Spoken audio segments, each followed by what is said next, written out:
부산진 믿음의 가족 여러분, 오늘도 배움과 성장이 되는 복된 하루가 되시기를 바랍니다. 오늘 말씀은 신명기 13장 1절에서 18절까지의 말씀입니다. 너희 중에 선지자나 꿈꾸는 자가 일어나서 이적과 기사를 내게 보이고 그가 내게 말한 그 이적과 기사가 이루어지고 너희가 알지 못하던 다른 신들을 우리가 따라 섬기고자고 말할지라도 너는 그 선지자나 꿈꾸는 자의 말을 청종하지 말라. 이는 너희의 하나님 여호와께서 너희가 마음을 다하고 뜻을 다하여 너희의 하나님 여호와를 사랑하는 여부를 알려 하사 너희를 시험하심이니이다.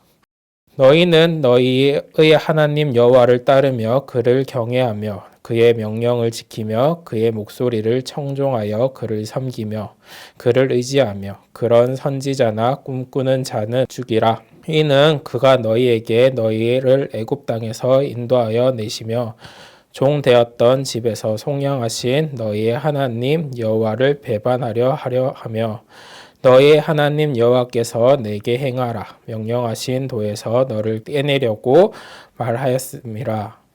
너는 이같이 하여 너희 중에서 악을 제할지니라.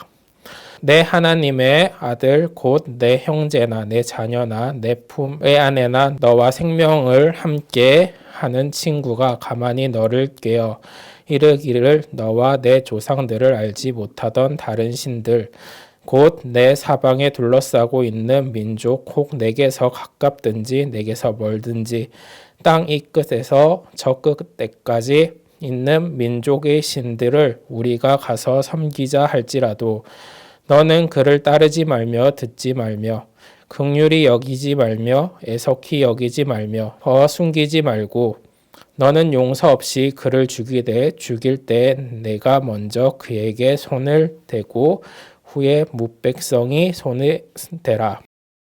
그는 애굽 땅 종 되었던 집에서 너를 인도하여 내신 내 하나님 여호와께서 너를 깨어 떠나게 하려 한 자이니 너는 돌로 쳐 죽이라.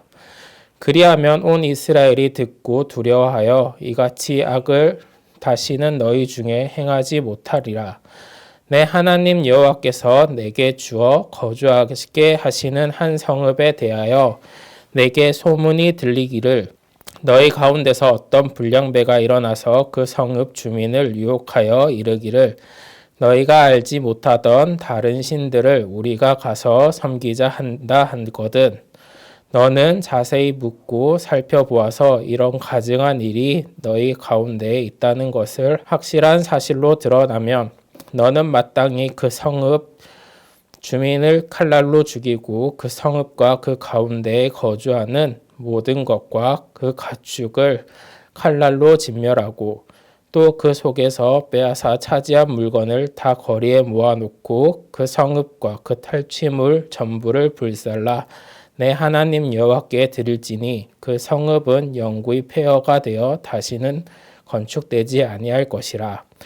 너는 이 진멸한 물건을 조금도 내 손에 대지 말라. 그리하면 여호와께서 그 진노를 그치시고 너를 긍휼히 여기시고 자비를 더하사 내 조상들에게 맹세하심 같이 너를 번성하게 하실 것이라. 내가 만일 내 하나님 여호와의 말씀을 듣고 오늘 내가 내게 명하는 그 모든 명령을 지켜 내 하나님 여호와의 목전에서 정직하게 행하면 이같이 되리라. 아멘. 오늘 본문 말씀을 보면 이스라엘 백성이 약속의 땅에 들어가기까지는 참 많은 연단이 필요합니다. 그들이 그 많은 연단이 필요했던 이유는 가나안 땅에 들어가면 그들이 기다리고 있는 수많은 영적 방해 세력들이 있었기 때문입니다. 사탄이 성도를 유혹하고 속일 때 잘 모르는 사람을 통하여서 하면 오히려 그 유혹은 분별하기가 참 쉽습니다.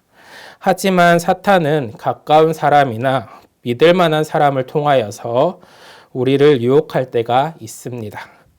첫 번째는 바로 이 선지자들로부터 하나님의 말씀을 대언하는 자들로부터 유혹이 올 수 있다고 하나님은 모세를 통하여서 말씀하고 있습니다. 1절과 2절 말씀을 보면 너희 중에 선지자나 꿈꾸는 자가 일어나서 이적과 기사를 내게 보이고 그가 내게 말한 그 이적과 기사를 이루시고 너희가 알지 못하던 다른 신들 우리가 따라 섬기자고 말할지라도 라고 표현을 하고 있습니다. 선지자들은 원래 백성들에게 하나님 말씀을 대언하는 사람들이었습니다. 그들이 하나님의 말씀에 태어나는 목적은 하나였습니다. 말씀을 듣는 백성들로 하여금 하나님께 돌아오도록. 그래서 하나님은 그들의 말씀을 전할 때 그 말씀이 그대로 이루어지도록 실제로 어떠한 기적과 이사를 보여주었던 것입니다. 그런데 선지자가 자기가 말한 대로 되는 것을 보면서 선지자가 자신도 모르게 교만해질 수도 있다는 것입니다. 백성들은 선지자가 선포한 대로 모든 것이 이루어지는 것을 보면서 감탄을 하게 됩니다. 바로 그럴 때 선지자는 하나님으로부터 멀어지고 교만해질 수 있기 때문에 유혹에 넘어가지 않아야 할 그 백성들을 상대로 유혹에 넘어가도록 하는 범인이 될 수 있다는 것입니다. 그것에 대한 이때 선지자들의 핵심 용어가 있습니다. 바로 2절 말씀에 있습니다.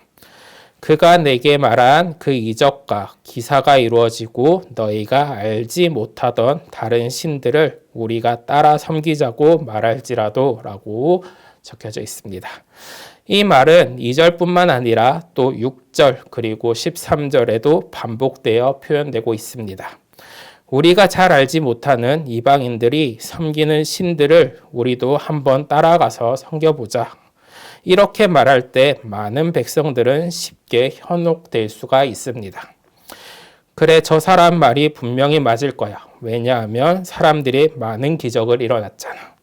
저 사람이 기도하면 응답이 되고 저 사람이 말씀을 전하면 실제로 변화가 일어나고 결과가 주어지지 않는가. 저 사람은 실제로 하나님 앞에서 헌금도 많이 하고 하나님 앞에서 놀라고 사역들을 많이 하니까 우리가 그 사람을 믿을 수 있다라고 하는 사람들이 있을 것입니다. 절대로 넘어가서는 안 되는 것들입니다. 그 사람이 하는 말, 그 사람의 삶에서 나오는 어떠한 능력, 권능, 표적들을 보고 그 사람을 따르는 것이 아니라 오직 말씀 하나로만 모든 결정을 해야 된다는 것입니다. 즉 말씀의 분별함에 있어서 어떤 기적 그리고 표적을 통하여서 우리가 분별하는 것이 아니라 반드시 말씀을 분별함에 우리에게 가르쳐 주고 있는 것입니다. 오늘도 살아계신 하나님의 말씀으로 무장해서 말씀을 분별하는 거룩한 하루가 되시기를 바랍니다. 성경을 읽다가 보면 좀 무서운 그런 표현들이 많이 나오고 있습니다. 신명기도 예외는 아닙니다. 신명기 13장 5절 말씀을 보면 그런 선지자나 꿈꾸는 자는 죽이라. 이는 그가 너희를 애굽 땅에게 인도하여 내시며 종되었던 집에서 속량하신 너희의 하나님 여호와를 배반하려 하며 너희의 하나님 여호와께서 내게 행하라 명령하신 도에서 너를 꾀내려고 말하였음이라. 너는 이같이 하여 너희 중에서 악을 제할지니라. 여기서 보면 죽이라, 악을 제하라 이런 표현이 신명기에서만 여러 번 등장하는 것을 볼 수가 있습니다. 왜 하나님은 이렇게 무서운 표현을 반복하여 사용하셨을까요? 왜냐하면 죄는 누룩과 같기 때문입니다. 작은 죄라도 방치하면 그 죄는 순식간에 크게 불어나게 됩니다. 많은 사람들을 감염시키게 되는 것입니다. 의사가 암 수술을 할 때 굉장히 중요한 것은 암을 완전하게 제거하는 것입니다. 그래서 때로는 그렇게까지 할 필요가 있을까 할 정도로 더 많은 부분을 절개할 때도 있습니다. 이와 같이 아무리 아프고 아무리 힘들지라도 죄는 반드시 그리스도의 몸에서 제거해야 합니다.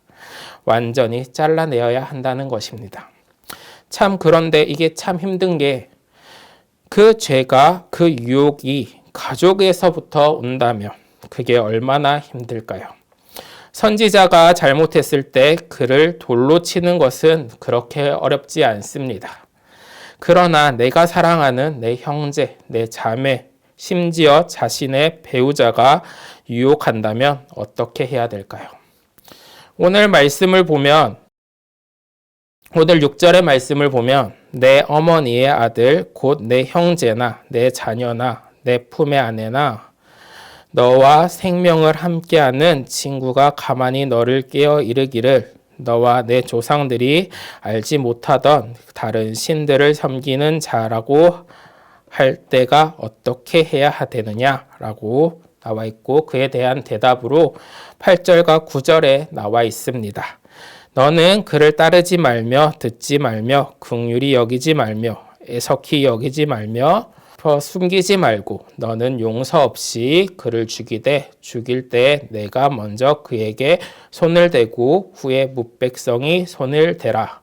이 말씀을 우리가 잘 들어야 할 것입니다. 하나님은 모세를 통하여서 죄에 대해서 믿는 사람들, 거룩한 백성이 얼마나 단호해야 되는지를 분명히 보여주고 있는 말씀입니다. 예외 없이 그 사람이 아무리 가까운 사람이라고 할지라도 형제라고 할지라도 사랑하는 아내 혹 남편이라 할지라도 절대로 용서해서는 안 된다라고 이야기를 합니다. 보호해서도 안 됩니다. 숨겨서도 안 됩니다. 오히려 그를 고발해야 되고 그를 끄집어내어서 남편이 직접 그를 돌로 치는데 앞장서야 합니다. 죄를 적극적으로 대처함에 우리에게 보여주고 있는 말씀입니다. 훗날 솔로몬 왕이 하나님을 믿지 않는 우상 숭배하는 많은 아내들을 하나씩 둘씩 데려오기 시작했습니다. 바로 그것 때문에 이스라엘은 분열 왕국으로 이루어졌고 결국 우상 숭배에 빠지게 되었던 것입니다. 오늘 이 말씀은 우리를 조금 힘들게 할 수도 있습니다. 그러나 우리가 우리 자신을 돌아보기를 원합니다. 나는 하나님보다 가족을 더 소중히 여기고 있지는 않습니까? 나는 하나님보다 가족을 더 사랑하고 있지는 않습니까? 하나님이 중심이 되지 않는 예배와 말씀이 중심이 되지 않는 가정의 모든 평화, 가정의 모든 하나됨은 다 가짜일 것입니다. 그것들은 오래 가지 않습니다. 성도님들의 영적으로 깨어있는 부모가 되고 자녀가 되고 배우자가 됨으로 말미암아 작은 죄라도 용납하지 않고 가족보다 하나님을 더 사랑하지 않고 하나님을 사랑함으로 말미암아 하나님의 사랑이 성도님에 통하여서 성도님의 가족 모든 분들에게 흘러 들어가게 되기를 주님의 이름으로 축복합니다. 11절 말씀을 보게 되면 그리하면 온 이스라엘이 듣고 두려워하여 이같이 악을 다시는 너희 중에서 행하지 못하리라. 이것을 보면 얼마나 무서운 형벌입니까? 가장 사랑해야 할 가족이 가족을 넘기고 모든 사람들이 보는 앞에서 가족을 죽이는데 앞장서야 한다는 것입니다. 이것은 어떻게 보면 트라우마일 것입니다. 이것은 평생 잊지 못할 그런 장면이 될 것입니다. 하나님은 이런 방법을 통해서라도 온 이스라엘이 우상 숭배에 빠지는 것이 얼마나 위험하고 가족이라 할지라도 용납하는 순간 온 민족이 죄와 시험에 물들 수 있음을 보여주는 것입니다. 오늘 말씀으로 이기고 또 우리 부산지 모든 성도님의 믿음을 통하여서 가정에 있는 모든 죄가 소멸되고 또 가족이 성도님들을 통하여서 의에 이르게 되기를 주의 이름으로 축복합니다. 기도하겠습니다. 살아계신 하나님, 우리에게 말씀을 보내주셔서 감사합니다. 살아있는 말씀이 날마다 우리에게 보내주셔서 우리의 삶이 일어나는 모든 것을 오직 말씀으로 분별하게 하여 주시옵소서. 오늘 하루 동안 우리 가족을 하나님보다 더 사랑하지 않게 해주시고 우리 가정 안에 숨어있는 모든 죄가 예수 그리스도의 보혈로 정죄함을 받고 씻겨져 나가게 하여 주시옵소서. 예수님의 이름으로 기도합니다. 아멘.